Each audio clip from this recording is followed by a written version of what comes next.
हाय everyone, welcome back खमागणी।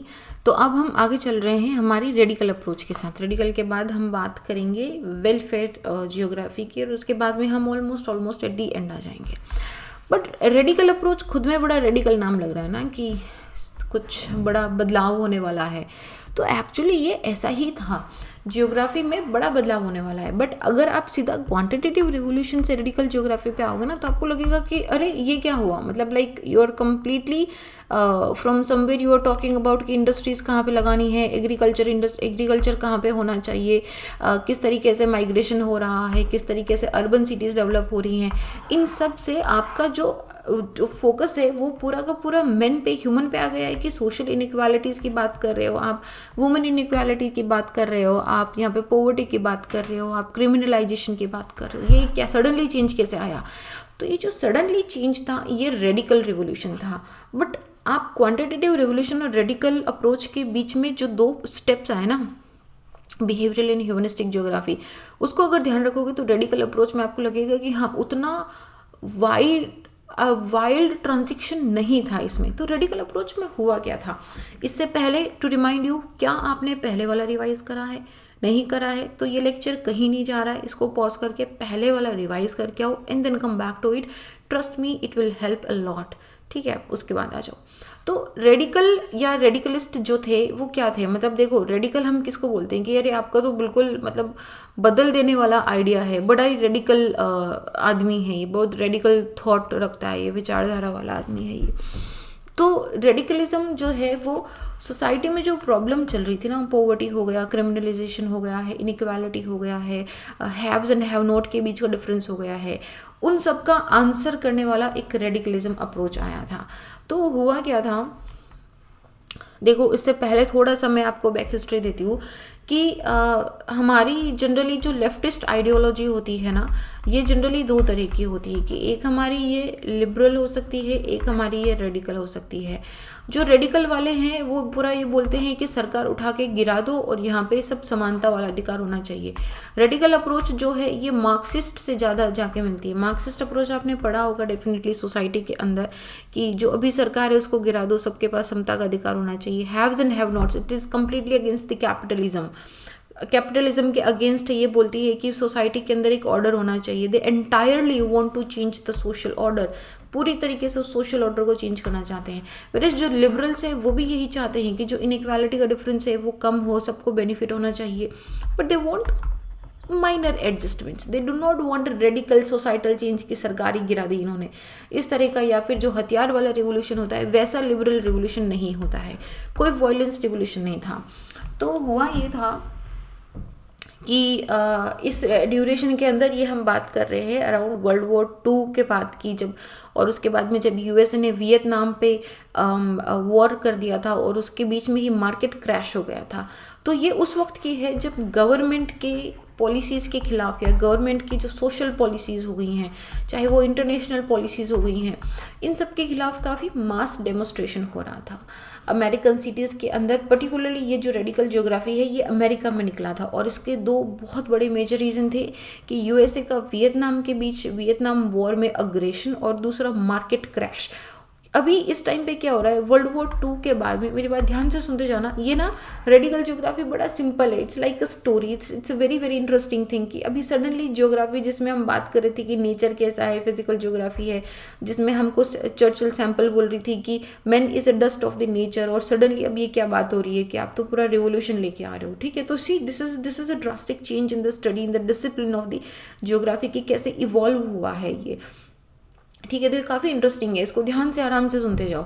तो world war 2 के आसपास में जो इकोनॉमिक ग्रोथ है वो 2 डिकेड के लिए काफ़ी एकदम स्टडी हो गई थी, ज़्यादा ग्रोथ हो नहीं रही थी, अनएम्प्लॉयमेंट बहुत इंक्रीज़ हो रहा था, और पर कैपिटा इनकम इंक्रीज़ नहीं हो रही थी, इकोनॉमी बार बार स्लम्प हो रही थी। तो ऐसे के अंदर ये वो टाइम था जब लोगों को पता भी चल गया था कि सरकार क्या करती है, सरकार की क्या पॉलिसीज़ हैं, सरकार के कौन से सक्सेसफुल प्रोजेक्ट्स हैं और सरकार के कौन से फेल्ड प्रोजेक्ट हैं।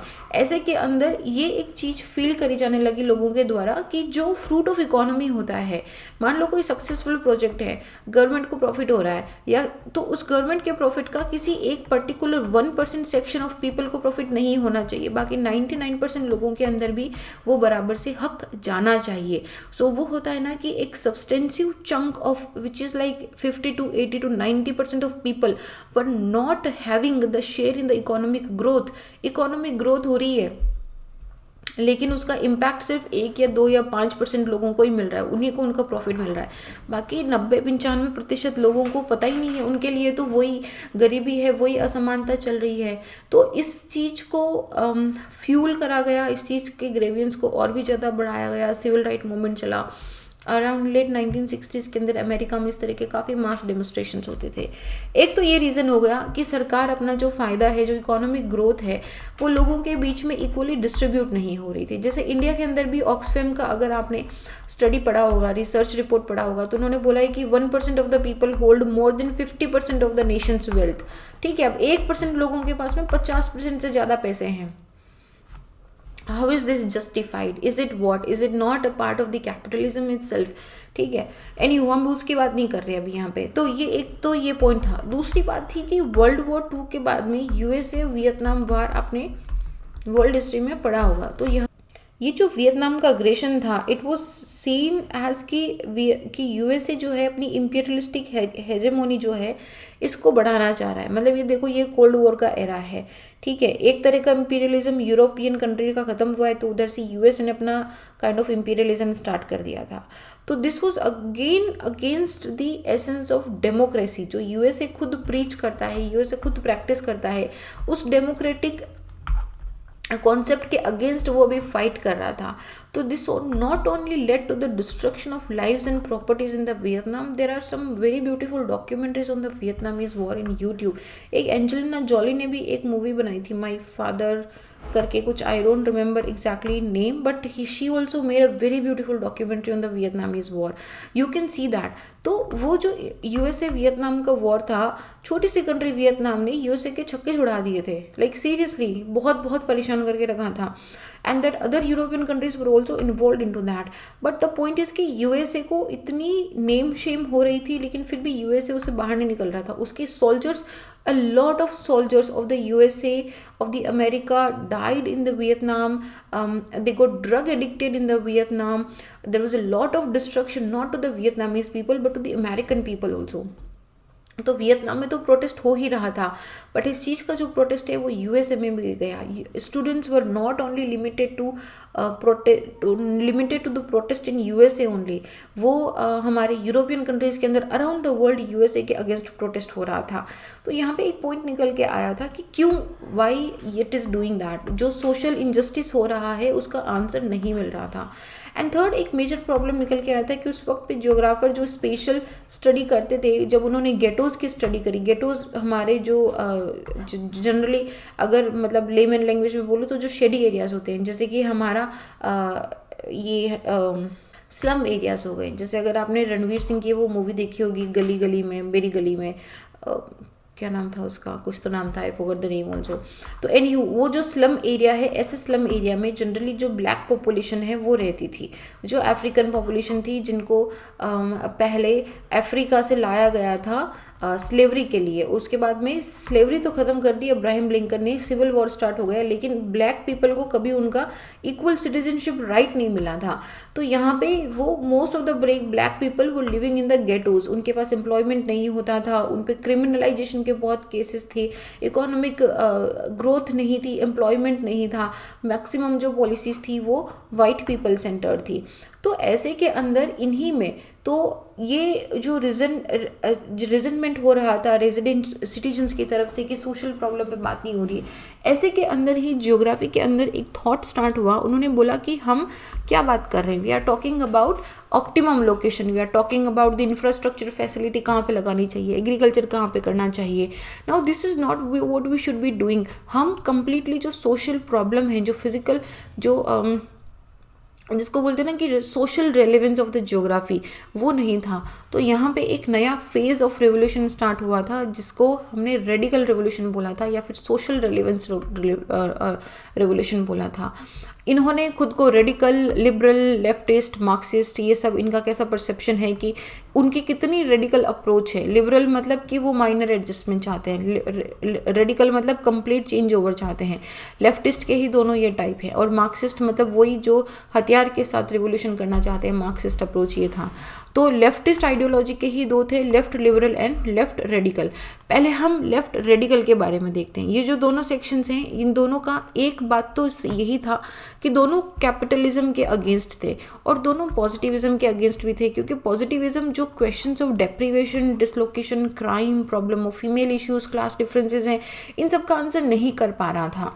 तो लेफ्ट लिबरल बोल रहे थे कि थोड़ा बहुत माइनर एडजस्टमेंट कर दो, बट जो लेफ्ट रेडिकल है they wanted to entirely change it. तो अभी एक बार हम बात करते हैं कि जो radical stream of relevance movement है वो किस तरीके से निकला था। ठीक है, ये मैंने आपको बताया कि क्या था। तो जो रेडिकल रिवॉल्यूशन था वो था क्या एक्चुअली, ये था एक क्रिटिक ऑफ हमारा इसका क्वांटिटेटिव रिवॉल्यूशन का ही, ठीक है ना। तो 1950s के अंदर, इसको हटा देते हैं, 1950s के आसपास में जो फिलोसफी ऑफ पॉजिटिविज्म, जो इंपेरियलिज्म चल रहा था, वो काफ़ी इन्फ्लुएंस चल रहा था। You remember 1950s and 60s के अंदर पॉजिटिव क्वांटिटेटिव रिवॉल्यूशन अपने पीक पे था। तो उस वक्त पे जब जियोग्राफी बाकी डिसिप्लिन्स के साथ में इंटरैक्ट कर रही थी कि किस तरीके से टूल एंड एनालिसिस करना है, कि जो मैन एंड नेचर का स्पेशियल जिसको हम बोलते हैं अरेंजमेंट है या फिर स्पेशल वेरिएशन है, इसके बारे में स्टडी कर रही थी। तो ये जो थ्योरेटिकल प्रॉब्लम थी, ये यहाँ पे ज़्यादा सोशो इकोनॉमिक प्रॉब्लम के बारे में बात, मतलब आई वुड से कि पुअर पीपल के बारे में बात नहीं करी जा रही थी। जनरली ये था कि हम डेटा ले लेते हैं, इस मॉडल का एप्लीकेशन यहाँ हो जाएगा, इस मॉडल का एप्लीकेशन वहाँ हो जाएगा, बट एक्चुअली इसका सोशल रेलेवेंस क्या होगा, इसका इम्पैक्ट क्या होगा, उसके बारे में बात नहीं हो रही थी। तो यहाँ पे एक जनरल थॉट प्रोसेस आया था रेडिकल रिवोल्यूशन से। इन्होंने बोला कि आप अभी ना थ्योरेटिकल अंडरस्टैंडिंग पे ध्यान दो। जब आप थ्योरेटिकल अंडरस्टैंडिंग कर लोगे कि ये सोशल प्रॉब्लम है, इस जगह पे सोशल प्रॉब्लम है, इस वजह से सोशल प्रॉब्लम है, तो उसके बाद में जब आपके पास डेटा सेट आ जाएगा तो आप मॉडल्स और एक्सप्लोरेशन भी कर लोगे। For now you should focus on the theoretical understanding. तो जो रेडिकल व्यू पॉइंट है, ये रेडिकल व्यू पॉइंट यहाँ पे हमारे विलियम बंजे हैं। ये विलियम बंजे का एक बुक आया था थ्योरेटिकल ज्योग्राफी 1962 के अंदर। वहाँ से ही काफ़ी, उन्होंने एक society for human exploration Detroit के अंदर 1968 में फाइंड करी थी। ये सोसाइटी ने क्या बोला कि आप जाके फील्ड वर्क करो। अब फील्ड वर्क कैसा करो, अब फील्ड वर्क जो पुअरेस्ट ऑफ पुअर पीपल है, जो बैकवर्ड एंड डिप्रेस्ड क्लासेस हैं, उनके बीच में जाके देखो, उनको फर्स्ट हैंड अनबायस्ड इन्फॉर्मेशन लेके आओ। फिर वो जो इन्फॉर्मेशन आप कलेक्ट करोगे, लोकल पीपल के द्वारा कलेक्ट करो। आप take local people with you, because they are, obviously सी बात है, जब हम बात करते हैं ना कि to the people, by the people, for the people, अगर हम हमारी कंट्री में भी बात करते हैं तो उसमें हम जनरली क्या बात करते हैं कि समस्या, देखो पहले क्या था, टॉप टू बॉटम अप्रोच चलती थी। मैं थोड़ा सा डेविएट नहीं हो रही हूँ, मैं आपको बता रही हूँ। टॉप टू बॉटम में क्या था, गवर्नमेंट एक पॉलिसी बनाती थी और वो विलेज लेवल पे इम्प्लीमेंट होती थी। अब सरकार में, जैसा कि जनरली बोलते हैं कि सरकार में जो यहाँ पे ऊंची कुर्सियों पे बैठे हैं, उनको क्या पता कि किसान की दिक्कतें क्या है। तो इसीलिए उसके बाद में लाया गया बॉटम टू टॉप अप्रोच, कि किसान को बताने दो सरकार को कि आपकी दिक्कत क्या है, किसान सरकार को बताएगी और फिर उस हिसाब से सरकार जो है वो पॉलिसी फ्रेम करेगा और किसान के फायदे के लिए पॉलिसी लाएगा। तो ये जो बॉटम टू टॉप अप्रोच था, इसमें क्या हुआ था कि you are getting first hand and unbiased information. तो यहाँ पे ये रेडिकल जो लोग थे, रेडिकल ज्योग्राफी के जो सपोर्टर थे, इन्होंने भी बोला कि हम इस तरीके से एक लोकल पीपल के साथ में एंगेजमेंट करके मीनिंगफुल इनपुट्स लेके आएंगे, और ये जो मीनिंगफुल इनपुट्स होंगे, इनसे हम sound policy and planning framework करने में हेल्प करेंगे। समझ रहे हो मेरी बात को, कि sound policy and planning framework करने में हेल्प करेगा, जो हमको फर्स्ट एंड अनबायस्ड इन्फॉर्मेशन मिलेगी क्या। तो इसमें काफ़ी सारे एस्पिरेंट्स थे, they went, they researched a lot, यहाँ पे काफ़ी सारे थे। लेकिन जो रेडिकल आइडियाज़ फ्लोरिश होना स्टार्ट हुए थे, वो डेविड हार्वे एंड रिचर्ड पीट से होना स्टार्ट हुए थे। हार्वे ने एक बुक लिखा था social justice in the city. तो इसमें इन्होंने जो गेटोज़ के अंदर ब्लैक पीपल रहते थे उनके बारे में लिखा था। तो उस वक्त पे रिचर्ड पीट का भी एक आर्टिकल आया था एंटीपोड करके, वो भी बहुत यहाँ पे देखो एंटीपोड, ये भी बहुत पॉपुलराइज हुआ था। इसमें भी इन्होंने दिस वॉज क्वाइट रिवोल्यूशनरी। इन्होंने यहाँ पे अर्बन पॉवर्टी की, डिस्क्रिमिनेशन अगेंस्ट ब्लैक की, फेमिनिज्म की, cruelty against women, crime, deprivation, minorities की प्रॉब्लम, इन सब के बारे में बात करी थी। तो ये काफ़ी एक ब्रेक थ्रू जैसा था कि अगर आप देखोगे तो ये एक पर्टिकुलर रीज़न की बात कर रहे हैं, ठीक है। It was a breakthrough from its original systematic original approach, जहाँ पे नए सोशल इश्यूज़ को इनकॉर्पोरेट करा जा रहा है। क्या आज से पहले अभी भी जितने भी हमने ज्योग्राफी के लेक्चर देखे, क्या आपने उसमें एक बार भी सोशल इश्यूज़ के बारे में सुना? क्योंकि तब थी ही नहीं, इसीलिए इसको रेवोल्यूशन बोला गया है कि यहाँ पे अब बात हो रही है कि जो सोशल इशू हैं, जो लोकल बेस पे इश्यूज़ हैं, उसके बारे में ज्योग्राफी क्या कर रही है। मतलब यहाँ पे ज्योग्राफर को जब यूएसए वियतनामीज वॉर हो रहा था, जब इस तरीके से इकोनॉमी फॉल हो रही थी, जब इस तरीके से इनइक्वालिटी इंक्रीज हो रही थी, then geographers were feeling a lot of left out कि हमारा कोई रोल ही नहीं, हम कुछ कंट्रीब्यूट ही नहीं कर रहे हैं। So that is how this radical thought also came into कि we are talking about the urban poverty, how can I link geography with the social issues. अब मुझे बताओ कि अर्बन पॉवर्टी से कैसे लिंक है। अब मुझे बताओ डिस्क्रिमिनेशन यहीं पे क्यों हो रहा है, क्यों यहाँ पे अनएम्प्लॉयमेंट नहीं है, क्यों यहाँ पे जेंडर इनइक्वालिटी हो रही है, फेमिनिज्म का क्या रोल है। ये सारी बातें यहाँ पे धीरे धीरे आना स्टार्ट हुई थी। तो इंक्रीज्ड पॉवर्टी इनइक्वालिटी की वजह से जो गेटोज या रूरल पीपल थे, उनके बारे में ये पेपर में लेके आने लगे, इन्होंने रिसर्च करना स्टार्ट करा। तो यहाँ पे जो रेडिकलिस्टिक थे, ये एक नए व्यू पॉइंट के साथ में आए थे। दे स्टार्टेड सेइंग कि planning with the people rather than for the people, कि आप लोगों के साथ, विद द पीपल का मतलब क्या है कि लोगों के साथ बैठ के प्लानिंग करो, ना कि लोगों के लिए करो, लोगों के साथ बैठ के लोगों के लिए करो। वही जो for the people to the people की हम बात करते हैं यहाँ पे, ठीक है। तो एक तो ये था। तो जैसे काफ़ी सारे जैसे हार्वे थे, डेविड हार्वे का कंट्रीब्यूशन बहुत इंपॉर्टेंट है। तो डेविड हार्वे ने ज्योग्राफी को कंसिडर करा था कि दे स्टार्टेड आस्किंग क्वेश्चन कि कौन किसको कंट्रोल कर रहा है, who is going to control whom, और वो भी कंट्रोल किसके इंटरेस्ट में कर रहा है, in whose interest the control is going to be exercised. और अगर ये लोगों के लिए हो रहा है तो पब्लिक इंटरेस्ट में कौन उसकी रिस्पॉन्सिबिलिटी लेगा। मतलब सिंपल सी बात है, वो ये बोलने की कोशिश कर रहे थे डेविड हार्वे कि कौन कंट्रोल में होगा और किसके कहने पे कौन कंट्रोल में होगा, और कंट्रोल में होने के बाद में वो किस तरीके पब्लिक इंटरेस्ट पे काम करेगा, ठीक है। तो ये था। तो कुछ इंपॉर्टेंट फीचर थे रेडिकलिज्म के, जैसे कि इन्होंने कुछ, जैसे मैं आपको बताती हूँ, हम थोड़ा आगे आ गए। तो रेडिकलिज्म के कुछ इंपॉर्टेंट फीचर एंड ऑब्जेक्टिव थे। तो उनमें से पहला एक तो था कि जो डिस्क्रिमिनेशन का इशू हो गया है, या फिर डेप्रीवेशन का इशू हो गया है, क्राइम का, या फिर इशू हेल्थ या मेंटल डिग्रेडेशन का हो गया है कैपिटलिस्टिक सोसाइटीज़ की वजह से, उसको एक्सपोज करना है यहाँ पे, ठीक है। तो क्या था कि deprivation, discrimination, inequality, crime, health, mental degradation, capitalism की वजह से ये हो रहा है, या कैपिटलिज्म का क्या इम्पैक्ट है, इस चीज़ को एक्सपोज करना है। दूसरा इनका पॉइंट था कि जो पॉजिटिविज्म था या फिर जो क्वांटिटेटिव रेवोल्यूशन था, इसके क्या वीक पॉइंट है, इसको पिन पॉइंट करना है, इसको एक्सपोज करना है। क्योंकि यहाँ पे जो रेडिकल अप्रोच वाले जियोग्राफर थे, वो ये बताना चाह रहे थे कि ज्योग्राफी सिर्फ स्पेशल साइंस नहीं है, ज्योग्राफी नाउ अब सोशल साइंस बन चुकी है यहाँ पे।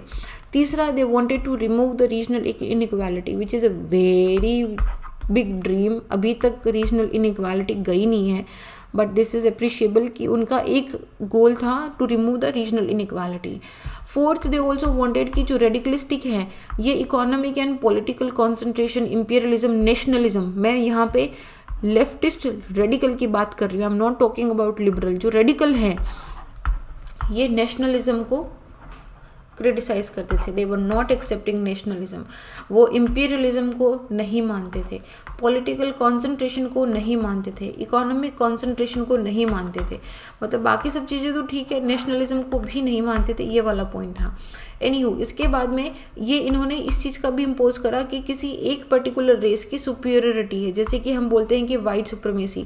या फिर जो ब्रिटिशर्स आए थे, तो ब्रिटिशर्स ने क्या बोला कि उन्होंने बोला कि एक सुपीरियरिटी है, हमारी ज़्यादा सुपीरियर है, it is our responsibility, it is our moral responsibility to help you Indians, ऐसा उन्होंने बोला था। तो इसका इन्होंने इम्पोज करा था, अपोज करा था। सेकेंड था कि जो एकदम ऐसा दे वांटेड रिवोल्यूशनरी चेंजेस, और इस तरह के रिवोल्यूशनरी चेंजेस चाहते थे कि जो वर्क ऑर्डर है दुनिया के अंदर वो टेंशन फ्री होना चाहिए। आज तक नहीं हुआ, but I like the approach. इन्होंने बोला कि जो वर्ल्ड है वो टेंशन फ्री होना चाहिए, पीसफुल एनवायरनमेंट होना चाहिए सबके लिए। तो इन्होंने जो एग्जिस्टिंग मॉडल थे उसमें क्रिटिक लाना स्टार्ट कर दिया था। उन्होंने बोला कि पॉजिटिविस्टिक की जो मेथोडोलॉजी है वो इतनी अप्रोचेबल नहीं है, उसका कुछ सोशल इम्पैक्ट नहीं है। And radical were always talking from this stand of point जो कि जिनके हाथ में कुछ नहीं है, मतलब पुअर पीपल की वॉइस थे, they were voice of the poor people, the people who had no control over the means of production, चाहे वो लेबर हो, कैपिटल हो, ऑर्गेनाइजेशन हो, लैंड हो, किसी भी तरह का हो। तो वो लाइक जैसे बोलते हैं ना कि डाउन ट्रोडन सोसाइटी थे, उनको ये करते थे। तो इसी वजह से रेडिकलिज्म जो है it went against the nationalism feeling also. तो उससे पहले, रेडिकलिज्म से पहले, आई थिंक मैं बहुत फास्ट जा रही हूँ ना, थोड़ा मैं धीरे चलती हूँ। Why I am running like a Shatabdi, थोड़ा धीरे भी चल सकते हैं। ओके तो इससे पहले जो रेडिकलिज्म था ना, उनको रेडिकलिज्म से पहले जियोग्राफी जो है ये एक आइडियोलॉजी ऑफ मेजॉरिटी माना जाता था, ठीक है। और वो ऐसे जिनके पास मीन्स ऑफ प्रोडक्शन है। इस चीज़ को सोच के देखो, ये छोटी सी लाइन है बट ये बड़ी इंपॉर्टेंट लाइन है। जैसे कि अगर हम वॉन थुनन की थ्योरी या फिर वेबर की थ्योरी की बात करते हैं, इंडस्ट्रियल थ्योरी या एग्रीकल्चर थ्योरी की बात करते हैं, या फिर अगर हम सेंट्रल प्लेस थ्योरी की भी बात करते हैं, तो इन सारी थ्योरीज में क्या बताया है कि there is a means of production. आप रॉ मटेरियल की मार्केट की बात करो, फाइनेंसिस की बात करो, then you have the means of production. तो क्वांटिटेटिव रेवोल्यूशन में मीन्स ऑफ प्रोडक्शन जिनके पास है, मेजॉरिटी ऑफ पीपल के बारे में बात करी जाती थी। लेकिन रेडिकल ज्योग्राफी के अंदर उन लोगों के बारे में बात करी जाने लगी जिनके पास कुछ भी नहीं था, ठीक है। They started talking about the people who had no control over the means of production, ठीक है। तो ये था। बाकी जैसे कि जेम्स ब्लंट आए थे हमारे, अच्छा ये सब चीज़ें ध्यान रखना, नोट्स में मैंने दी हुई हैं, इस नोट्स को पढ़ लेना, बाकी कुछ करने की ज़रूरत नहीं है।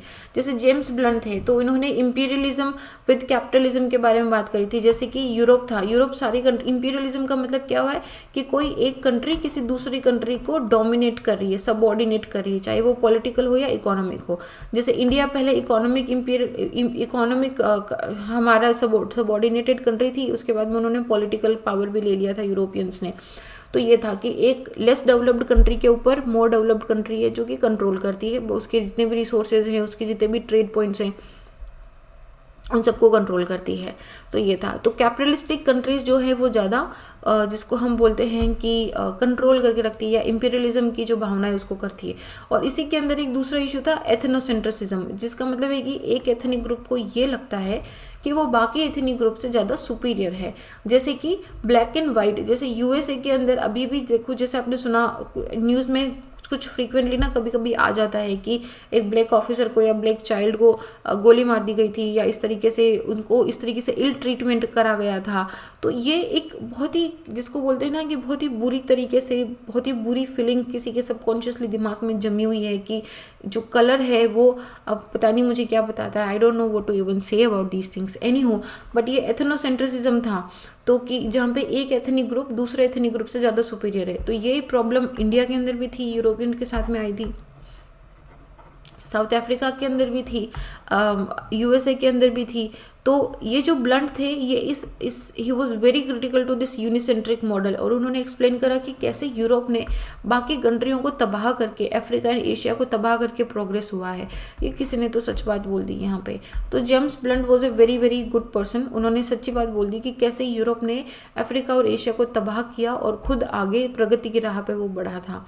तो ये था। तो रेडिकलिस्ट जो है वो इस चीज़ का भी अपोज करते थे कि फीमेल्स को कैसे ट्रीट करा जाता है, कि कैसे उनका हर एक चीज़ जो है वो पेट्रियार्किकल के द्वारा, उनका जो रोल है वो मेल पर्सपेक्टिव के द्वारा डिसाइड होता है। उनकी मोबिलिटी बहुत लेस है, उनका जितना भी अगर रोल है तो that is defined into house only, unequal role into decision making in household, her complete restrictions within the household, cooking और taking care of the children in so on. So radicalist जो थे वो इस चीज़ के भी खिलाफ थे कि महिलाओं का ऑपरेशन हो रहा है डेवलपिंग एंड डेवलप्ड कंट्रीज दोनों के अंदर। तो इसमें इन्होंने वो डिस्क्रिमिनेशन नहीं करा था कि सिर्फ डेवलपिंग कंट्रीज में हो रहा है क्या।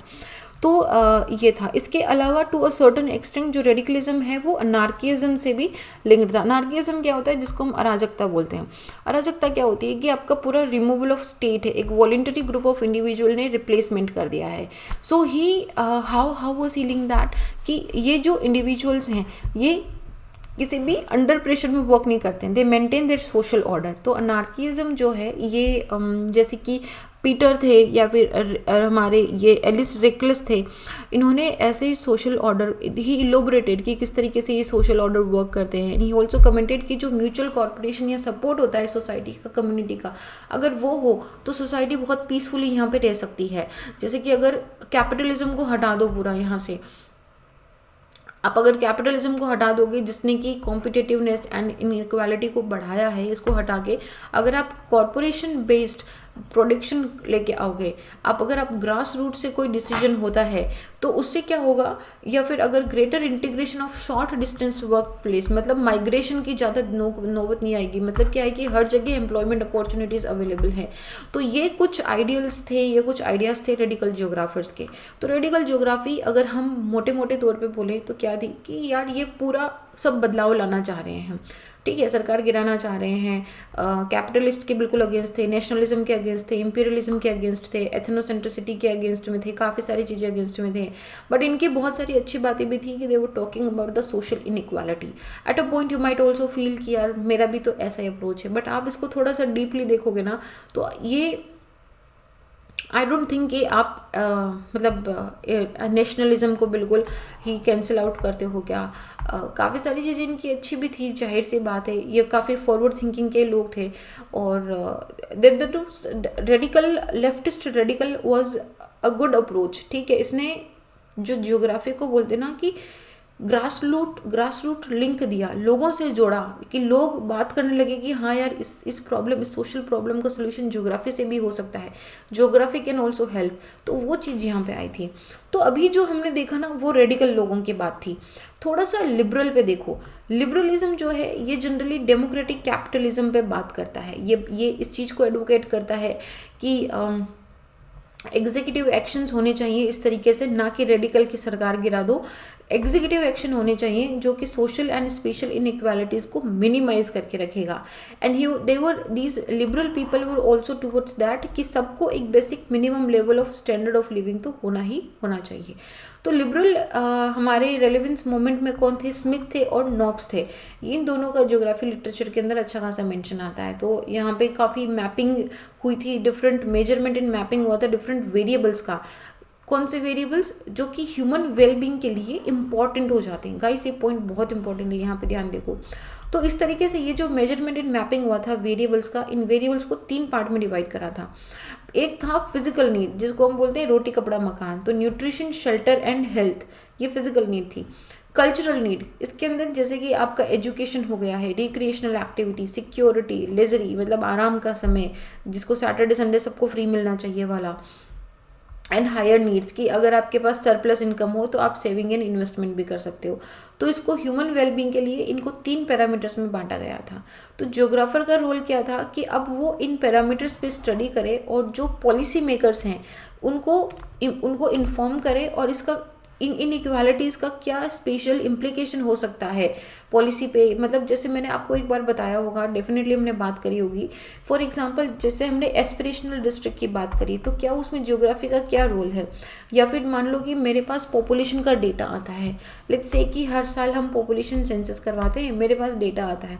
अब क्या काम है इसका, अदर देन नोइंग कि इंडिया की टोटल पॉपुलेशन कितनी है, मेल कितने, फीमेल कितने हैं।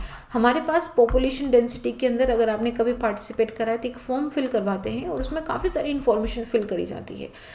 मतलब आपकी शादी कौन सी एज के अंदर हुई, कि बाल विवाह तो नहीं हुआ है, आपके पास वॉशिंग मशीन है, आपके पास रेफ्रिजरेटर है, आपके पास 2 व्हीलर है, 3 व्हीलर है, 4 व्हीलर है, आपके बच्चे कितने हैं, बच्चे कौन से स्कूल में पढ़ते हैं, सरकारी स्कूल में, प्राइवेट स्कूल में, कौन सी क्लास के अंदर है, ये सारी चीज़ें उसमें पूछी जाती है। आप पूछोगे कि इन सब का क्या रेलेवेंस है? रेलेवेंस ऐसा है कि कल को जब एक पॉलिसी बनाई जाएगी तो इस डेटा को एनालिसिस करा जाएगा। इस डेटा को एनालिसिस इस तरीके से करा जाएगा, मान लो कि मैंने देखा कि झारखंड की एक पर्टिकुलर डिस्ट्रिक्ट के अंदर यहाँ पे जो वुमेन एजुकेशन है, या जो वुमेन हेल्थ है, या जो वुमेन मोर्टेलिटी है, मैं कुछ भी XYZ डेटा जो मुझे मिला है वो सही नहीं है, वो बहुत ज़्यादा डिप है। जैसे हरियाणा के अंदर चाइल्ड सेक्स रेशियो मुझे इतना लो मिला था, जिससे बेटी बचाओ बेटी पढ़ाओ स्कीम आई थी। So what was that? ये क्या था, यही यही एक ऐसा डेटा था। तो इसी तरह का डेटा ये जो लिबरल जियोग्राफर थे ये प्रोवाइड करते थे पॉलिसी मेकर को। जैसे ये हरियाणा के अंदर लो चाइल्ड सेक्स रेशियो वाला जो डेटा है, इसे बेटी बचाओ बेटी पढ़ाओ की हमारी जो स्कीम थी उसको बनाने में एक पॉलिसी बनाई गई, ठीक है, एक बिहेवियरल चेंज लाया गया। तो इसी तरह का ज्योग्राफी हेल्प करती है कि ये इनइक्वालिटीज़ का स्पेशल इम्प्लीकेशन क्या है और उसका फिर पॉलिसी में किस तरीके से चेंज करके हम इनइक्वालिटीज़ को कम कर सकते हैं। तो इसके साथ में ये जो सिटीजन्स होते हैं उनको भी अवेयरनेस रेज करना कि किस तरीके से इनको मैक्सिमम यूटिलाइजेशन करा जा सकता है एंड ऑल। तो ये था। तो इसके साथ में हाँ, इसके साथ में ये थी कि स्मिथ की एक बुक आई थी, who gets what where and how. David Smith थे, तो इनकी बुक के अंदर इन्होंने बोला था who gets what where and how, किसको क्या कितना और कैसे मिलेगा। और ये इधर ही इन्होंने बात करी थी कि जो ह्यूमन ज्योग्राफी है इसका गोल रीओरिएंटेशन करना पड़ेगा ताकि स्पेशल माल प्रैक्टिसेस या इनजस्टिसेस जो है उनसे कम्प्लीटली टाटा बाय बाय करा जा सके। तो इनका था कि जो distribution of fruit of economic growth है ये सबके अंदर बराबर डिस्ट्रीब्यूट होना चाहिए। इसके साथ ही क्योंकि ये रेडिकल था तो यहाँ पे इन्होंने, और क्योंकि ये सोशल रिलेवेंट मोमेंट था तो इसके अंदर ये बात भी करी गई थी कि एनवायरमेंटल डिग्रेडेशन हो रहा है, कंजर्वेशन हो रहा है। तो आप जब लिखोगे एग्जाम के अंदर तो आप इसको मेंशन कर सकते हो कि ये बात रेडिकल हमारे लिबरल जियोग्राफी जो है उसके अंदर भी करी गई थी, ठीक है। तो ये था। अब इसके साथ में एक और अप्रोच आती है मार्क्सिस्ट की अप्रोच। मार्क्सिस्ट की अप्रोच जो है ये डेविड हार्वे ने काफ़ी इस पे काम करा था। उनकी जो बुक आई थी ना social justice in the cities, जिसमें उन्होंने अमेरिकन सिटीज़ के गेटोज़ में ब्लैक पॉपुलेशन के बारे में काफ़ी स्टडी करा था। तो इन्होंने क्या बोला कि जो कैपिटलिस्टिक सिस्टम, देखो मार्क्सिस्ट अप्रोच को समझो, मार्क्सिस्ट अप्रोच जो है वो किसी सरकार को किसी डेमोक्रेसी को नहीं मानती है। जो एकदम ट्रू कम्युनलिज्म वाली बात होती है ना वो मार्क्सिस्ट से आती है। और ये हथियार, ये आर्म्ड रिवोल्यूशन की बात करते हैं। हमारे इंडिया में जो नक्सल प्रॉब्लम है, आपको क्या लगता है कहाँ से आई हुई है वो नक्सलवादी प्रॉब्लम? वो मार्क्सिस्ट जो थ्योरी है, जो मार्क्सिस्ट आइडियोलॉजी है वहाँ से आई हुई है। उसके बारे में खैर वो एक डिफरेंट टॉपिक है और हम बात नहीं करेंगे। तो ये जो डेविड हार्वे थे, डेविड हार्वे ने जब स्टडी करी तो इनके हिसाब से जो कैपिटलिस्टिक सिस्टम है ये एक इस तरह का मार्केट प्रोड्यूस करता है। कैपिटलिज्म, ध्यान से सुनो इस बात को, कैपिटलिज्म एक इस तरह का मार्केट प्रोड्यूस करता है जिसके अंदर जो ज़मीन हो गई, रोटी कपड़ा मकान हो गया है, या कुछ जो हमारी बेसिक फैसिलिटीज़ हैं वो मार्केट के द्वारा रेगुलेट हो जाती है। मतलब जितनी डिमांड है, क्या सप्लाई है, उस हिसाब से रेट वगैरह इंक्रीज हो जाती है। और ये जो मार्केट रेगुलेशन है ये ब्लैक पुअर पॉपुलेशन के अगेंस्ट में जाता है। तो इन्होंने पूरा एक परमिशन पूरा रीप्रिंट करा था कि क्या प्रोडक्शन ऑफ वैल्यूज सरप्लस है, कितना कंजप्शन है, स्टेट फंक्शन क्या है। ये पढ़ने की आपको ज़रूरत नहीं है, मैंने आपको बस दिखाया है कि इनका जो स्टडी था हार्वे का वो कितना इन वेल डेप्थ स्टडी था। इन्होंने हर एक चीज़ के बारे में, चाहे वो टेक्निकल सोशल ऑर्गेनाइजेशन हो, क्वांटिटी हो, कैपेसिटी ऑफ लेबर फोर्सेज हो, सोशल एक्सपेंडिचर कितना होगा, टेक्नोलॉजी कैसी है, कंजप्शन कितना है, फिक्स्ड कैपिटल कितना है, सारी चीज़ों को इन्होंने अपना कैलकुलेट करके फिर इसको बनाया था। तो इन्होंने ये पूरा स्ट्रक्चर बनाया था। एग्जाम में बनाने की ज़रूरत इसको नहीं है, मत बनाना, बिल्कुल आवश्यकता नहीं है। बस ये ध्यान रखने ना कि मार्क्सिस्ट के 3 लेवल ऑफ कल्चरल मॉडल होते हैं, infrastructure, structure and the superstructure. Infrastructure के अंदर population, basic biological need and resources आती हैं। स्ट्रक्चर के अंदर pattern of organisation, government, constitution, law, education, इन सब का क्या पैटर्न है। एंड सुपर स्ट्रक्चर के अंदर सोशल इंस्टीट्यूशन आता है कि जो सोशल स्ट्रक्चर है, लोग आपस में कैसे रहते हैं, कल्चर, आर्ट, साइंस, ये सारी चीज़ें हो गई, तो वो आता है। तो ये बात है हमारी। बट अगर हम क्रिटिसिज्म करें उससे पहले हम थोड़ा सा तारीफ़ कर लें इसकी। सबसे पहली तारीफ़ तो इसकी ये है कि इन्होंने जो क्वांटिटेटिव रिवोल्यूशन जो बहुत ही मतलब जैसे बोलो ना कि डिह्यूमनाइज्ड कर रहा था ज्योग्राफी को, तो उसको इन्होंने हटाया था। तो यहाँ पे एक दूसरा स्कोप ऑफ ज्योग्राफी लेके आए थे which was interacting with different social sciences also and making geography more relevant. और दूसरा एक इनका बहुत बड़ा कंट्रीब्यूशन होता है कि फिर से इन्होंने स्मॉल रीजन्स के अंदर in depth and participatory studies करना स्टार्ट कर दिया था, जो हम रीजनल ज्योग्राफी के अंदर बात करते थे, ठीक है। बट इसका क्रिटिसिज्म भी है। क्रिटिसिज्म तो देखो खुद सबसे पहला क्रिटिसिज्म जो है वो रशिया से आया था, क्योंकि रशिया खुद ही ट्रू कम्युनलिज्म का फादर था। तो उन्होंने बोला कि आर्म्ड रेवोल्यूशन होता है, ऐसे थोड़ी रेडिकलिज्म होता है, ऐसे थोड़ी मार्क्सिज्म आता है। एनीहू तो जो रेडिकलिस्ट इन अमेरिका है उन्होंने कभी भी आर्म्ड रेवोल्यूशन की बात नहीं करी है, जो कि मार्क्सिस्ट आइडियोलॉजी का बेसिक कंपोनेंट होता है। रेडिकलिज्म का थ्योरेटिकल बेस काफ़ी कम था। बाकी दूसरी जो सोशल साइंसेस थी, political science, economic science, population, इन सारी पे थोड़ा ज़्यादा डिपेंडेंट था। डेविड हार्वे ने social justice in the city के अंदर sociological, political and economic analysis के बारे में बात करी थी, लेकिन इसका कभी भी एक, जिसको बोलते ना कि बहुत वेल डेवलप्ड थ्योरी नहीं था हमारे पास में, तो ये कभी भी मार्क्सिस्ट थिंकिंग को पूरी तरीके से एक्सप्लेन नहीं कर पाया था। ह्यूमनिस्टिक ज्योग्राफर्स ने रेडिकलिस्ट को क्रिटिसाइज़ करा था, क्योंकि उनके हिसाब से जो emphasis should be on the people.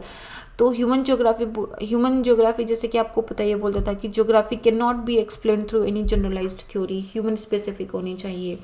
तो एक अल्टीमेट क्वेश्चन था कि who will guard the guardians को कौन देखेगा, ठीक है। ये ऐसा क्वेश्चन था कि even the marks could not solve the problem of the oppressed people, अगर आप उसको भी मानोगे तो।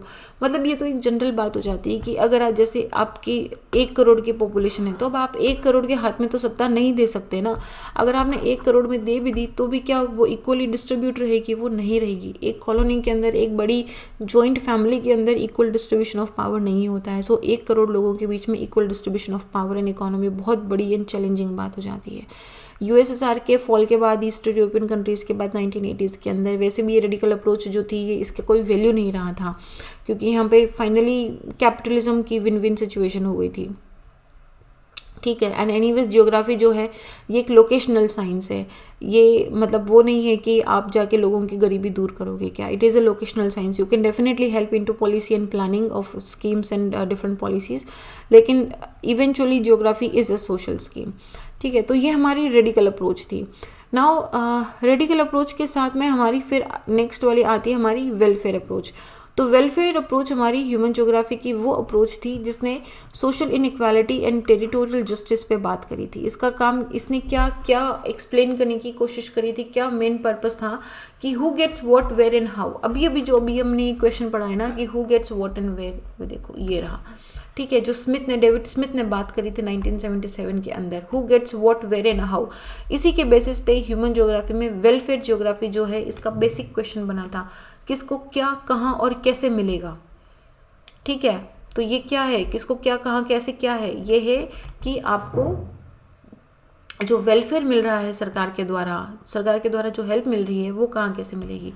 तो स्मिथ ने क्या बताया कि जो वेलफेयर ज्योग्राफी है वो क्या है, ये स्पेशल वेरिएशंस के बीच में कनेक्शंस को देखती हैं। कैसे कनेक्शंस हैं कि आपका creation of geographies of welfare हो, देखिए जैसे सोशल, पॉलिटिकल, इकोनॉमिक इनजस्टिस जो सिटीज़ या टाउन्स में हो रही हैं, तो वहाँ पे जो ग्रुप ऑफ सोशल साइंटिस्ट हैं वो उसको स्टडी करें, social, political and economic injustice को स्टडी करें, और उसके साथ में एक ऐसे आइडिया या फिर एक ऐसे प्रिंसिपल या एक ऐसी सोल्यूशन के साथ आए जो कि रेडिकल अप्रोच को प्रमोट करती हो। तो इनका क्वेश्चन था who, how, what and where, ये 4 क्वेश्चन थे। बट इसका ओरिजिन कैसे हुआ? ओरिजिन इसका भी सोशल रिफॉर्म मूवमेंट के साथ ही में माना जाता है 1960s में। ये भी क्वांटिटेटिव रेवोल्यूशन के रिस्पॉन्स के अंदर ही निकल के आई थी कि spatial science, positivism, quantitative revolution, locational theory, model building, इन सब की बात करें, और ये सब चीज़ें अनसेटिस्फैक्टरी लग रही थी उन लोगों को जो ह्यूमन सोसाइटीज़ के डेवलपमेंट की बात करते थे। तो 1970s के आसपास में ह्यूमन ज्योग्राफी का फिर से एक बार डायरेक्शन बदला एंड चीफ रीडायरेक्शन हुआ इसका वेलफेयर की तरफ। मतलब hunger, deprivation, malnutrition, poverty, crime, again distribution of income, asset and access to the social services, इन सब की चीज़ों की तरफ बातचीत होने लगी थी। अब आप बोलोगे कि मैम रेडिकल और वेलफेयर के अंदर डिफरेंस क्या रह गया है? I tell you. पहले एक बार वेलफेयर ख़त्म होने दो और सुनते जाओ मेरी बात को। तो ये जितनी भी एडवांस कंट्रीज थी जैसे कि यूएसए, रशिया, ऑस्ट्रेलिया, जापान, इन सब के अंदर स्पेशल डिस्पैरिटी थी in the level of human development. क्या इंडिया में नहीं है? जैसे कि आप बिहार, झारखंड और केरल और तमिलनाडु का एग्जांपल ले लो, क्या हमारे पास ये स्पेशल डिस्पैरिटी नहीं है? तो इसी तरीके स्पेशल डिस्पैरिटी आपको highly developed countries USA, Russia, Australia यहाँ पर भी मिलेगी। जैसे यूएसए के अंदर है, जो overall material standard of living है it is much higher than any of the world. इनकी पर कैपिटा इनकम इतनी ज़्यादा है, लेकिन फिर भी मिलियंस ऑफ अमेरिकन्स जो हैं, जो नीग्रोज हैं, जो ब्लैक पीपल हैं, they are living in the poverty and they are living in the ghettos. तो जो रेडिकल ज्योग्राफी है उन्होंने भी तो यही बात करी। तो बट रेडिकल ज्योग्राफी ने क्या बोला कि सरकार हटा दो, कैपिटलिज्म हटा दो, नेशनलिज्म हटा दो, इंपीरियलिज्म हटा दो, सब चीज़ें हटा दो, सब चीज़ें समानता में कर दो, इक्वल डिस्ट्रीब्यूशन ऑफ रिसोर्सेज कर दो, तो वो रेडिकल था। लेकिन यहाँ पे वेलफेयर में हम क्या बात कर रहे हैं कि गो इनटू डीप कि why that is happening and then come up with the solution for that. तो अमेरिकन स्लम्स के अंदर भी ये जो प्रेवलेंस ऑफ पॉवर्टी था, एंड उसके अलावा एक सोसाइटी जिसको हम बोलते हैं ना कि एक लाइन ड्रॉ है, जैसे मुंबई में भी आप देखोगे तो एक जो हमारी स्लम हाउसेस हैं, स्लम के साइड में हमारा यहाँ पे ऊंची हाई राइज बिल्डिंग बनी हुई है, तो आपको बड़ा ही कंट्रास्टिंग डिफरेंस दिखाई देता है। तो यहाँ पे ये जो पैराडॉक्स था, it was why because of the failure of the economic growth under the capitalistic movement, जो लोगों को एक लेवल ऑफ डिसेंसी पे लेके नहीं आ सका था, क्योंकि क्या कैपिटलिस्ट सिस्टम ने क्या करा कि सिर्फ 1 to 5% लोगों के बीच में ही वेल्थ कॉन्सेंट्रेशन पे ध्यान दिया, वेल्थ इक्वल डिस्ट्रीब्यूशन पे ध्यान नहीं दिया था। जैसे 1976 के अंदर CS हमारा ये यूनाइटेड स्टेट्स सेंसस ब्यूरो के around 12% of the American were still below the poverty line, and this is 1976 I am talking about. The USA has been independent for last 176 years, but still this has been happening. तो ये था। तो welfare approach का क्या development रहा, क्या contribution रहा था, तो ये रिजल्ट तो सोशल रेलेवेंस मूवमेंट का ही था। ठीक है, आया तो ये उधर से ही है, हमारा सोशल रेलेवेंस मूवमेंट है जिसको हम रेडिकल अप्रोच बोलते हैं। बट इसमें सबसे मेजर कंट्रीब्यूशन जो रहा है वो डेविड एम स्मिथ का रहा है। ये एक ब्रिटिश जियोग्राफर थे, इन्होंने वेलफेयर अप्रोच में जियोग्राफिकल एलिमेंट को लाने की कोशिश करी थी।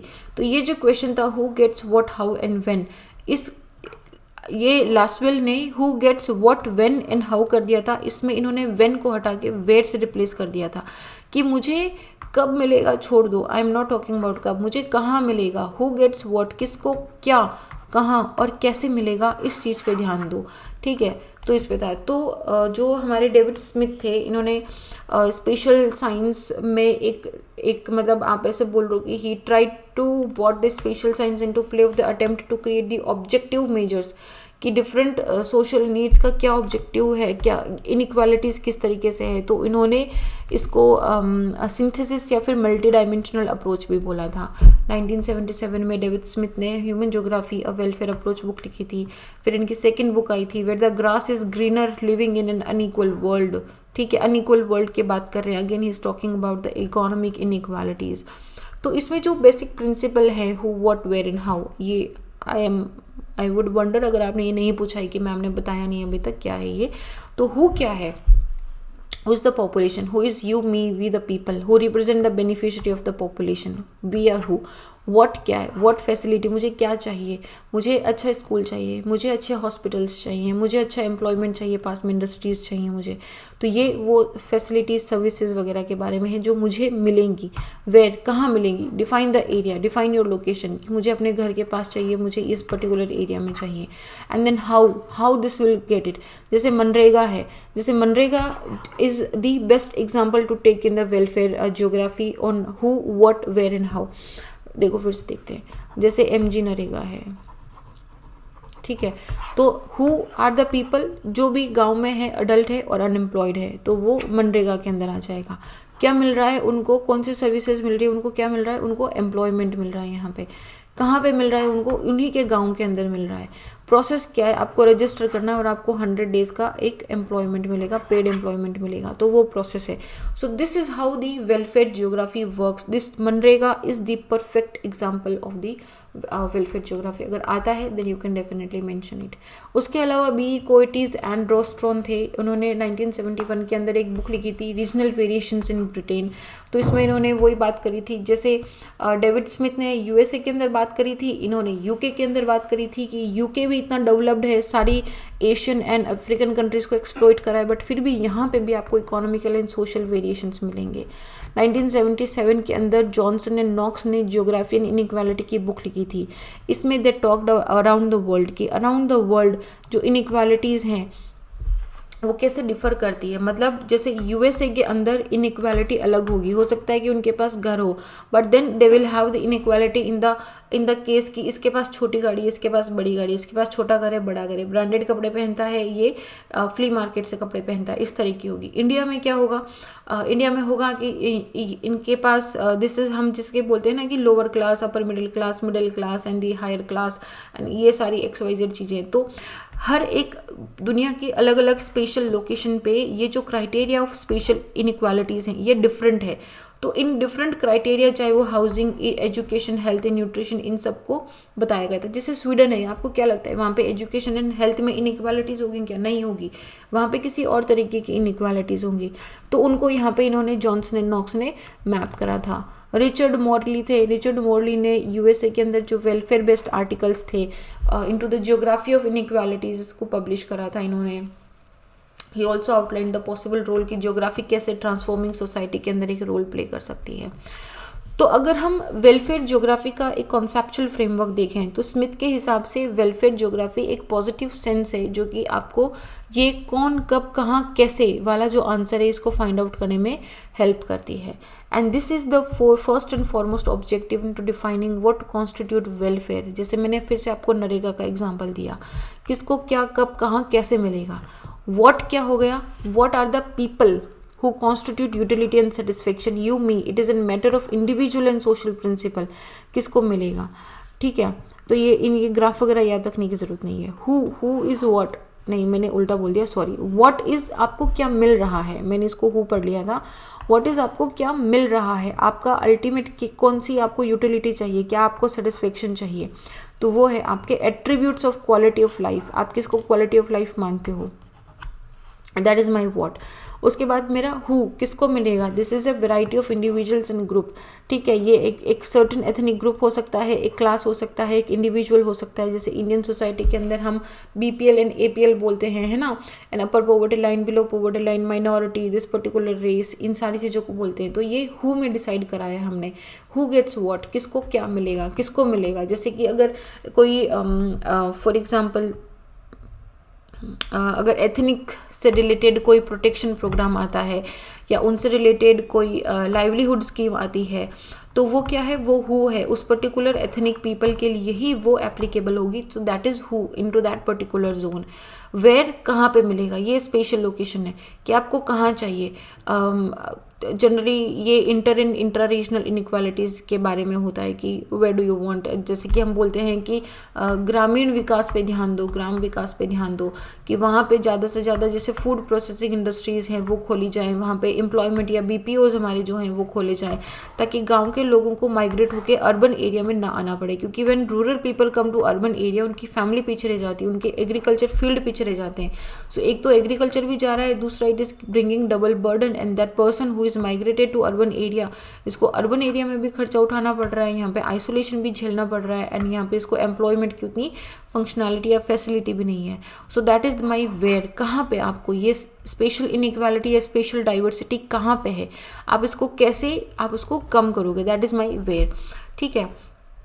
And how you are going to do it. जैसे कि हमारी यूनिवर्सल हेल्थ इंश्योरेंस हो गई, जैसे कि मैंने आपको यूनिवर्सल इनकम वाला बताया था, ठीक है। तो ये सब क्या है, ये how are you going to give it, that is my how.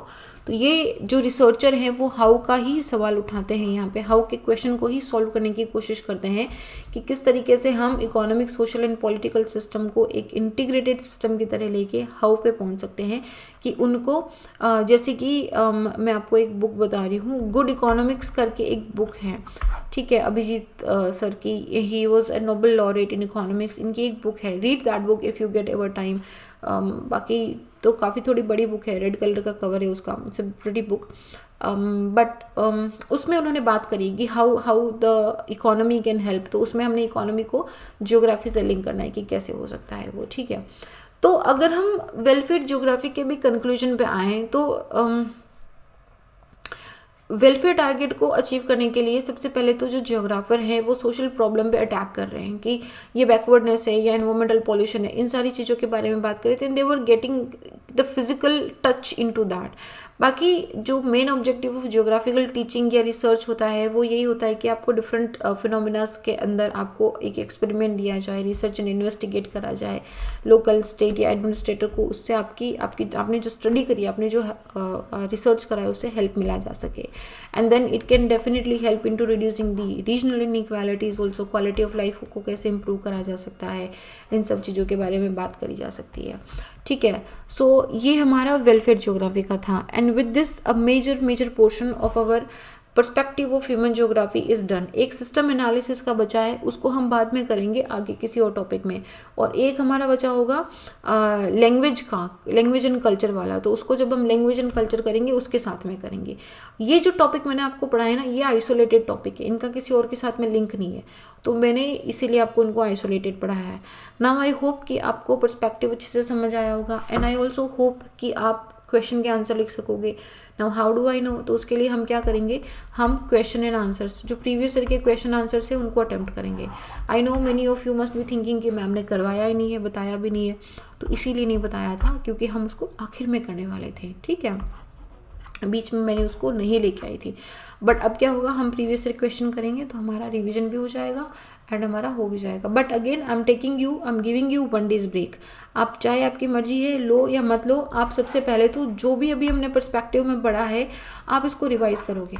बिना रिवाइज करे आप प्रीवियस ईयर के क्वेश्चंस नहीं देखोगे, that is your promise to me. ठीक है, आप नहीं देखोगे, कोई मतलब नहीं है यार, मतलब मत टाइम वेस्ट करो। मैं बोलती रहती हूँ, मुझे लगता है आप में से कुछ लोग सुनते नहीं हो मेरी बात को।